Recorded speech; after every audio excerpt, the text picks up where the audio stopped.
പരിശുദ്ധ പരമദിവ്യകാരുണ്യത്തിന് നേരവും ആരാധനയും സ്തുതിയും പുകഴ്ചയും ഉണ്ടായിരിക്കട്ടെ. നിത്യസ്തുതിക്കർഹനായ പരിശുദ്ധ പരമദിവ്യകാരുണ്യത്തിന് നേരവും ആരാധനയും സ്തുതിയും പുകഴ്ചയും ഉണ്ടായിരിക്കട്ടെ. ഞങ്ങളെ ഓരോരുത്തരെയും സകല കഷ്ടതകളിൽ നിന്ന് മോചിപ്പിക്കുന്ന പരിശുദ്ധ പരമദിവ്യകാരുണ്യത്തിന് എന്നേരവും ആരാധനയും സ്തുതിയും പുകഴ്ചയും ഉണ്ടായിരിക്കട്ടെ.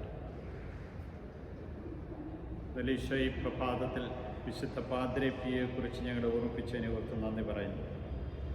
നമ്മുടെ കർത്താവായ യേശുവിൻ്റെ കുരിശിലല്ലാതെ മറ്റൊന്നിലും മേന്മ ഭാവിക്കാൻ എനിക്കിടവരാതിരിക്കട്ടെ എന്ന പൗലോസ്ലീഹായുടെ വചനങ്ങൾ പാദ്രേ പിയുടെ ജീവിതത്തിൽ വളരെ പ്രാധാന്യം നൽകിയെന്ന് കാണുവാൻ കഴിയും. പാദ്രേ പിയുടെ ജീവിതചര്യകളെയും പ്രവർത്തനങ്ങളെയും ദൈവസ്നേഹത്തെയും കുറിച്ച് വർണ്ണിക്കാൻ വാക്കുകളിൽ. ബലിയർപ്പണ സമയത്ത് അദ്ദേഹം കരഞ്ഞുകൊണ്ട് ബലിയർപ്പിച്ചിരുന്നു. പലപ്പോഴും മണിക്കൂറുകൾ ദൈവസ്നേഹത്തിൽ നിറഞ്ഞുകൊണ്ട് ബലിയർപ്പിച്ചു എന്നാണ് പറയുന്നത്. പഞ്ചക്ഷതധാരിയായിരുന്നു പാദ്രേ പിയോ.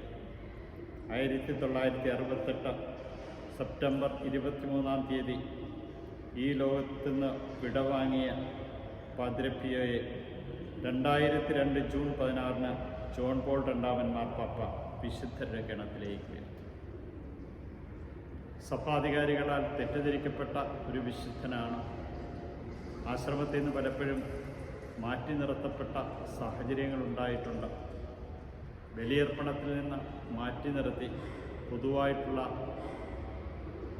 ജനഹിത കുർബാനയിൽ നിന്ന് പലപ്പോഴും മാറ്റി നിർത്തി കൂടുതൽ സമയമെടുക്കുന്നു എന്ന കാരണത്താൽ. എന്നാൽ ദൈവഹിതത്തിന് കീഴ്വഴങ്ങി ഈ വിശുദ്ധൻ ജീവിച്ചു.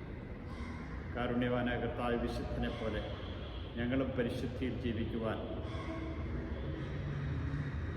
അങ്ങയുടെ കുരിശിലല്ലാതെ മറ്റൊന്നിലും മേന്മ കണ്ടെത്തുവാൻ ഞങ്ങളെ അനുവദിക്കരുത്.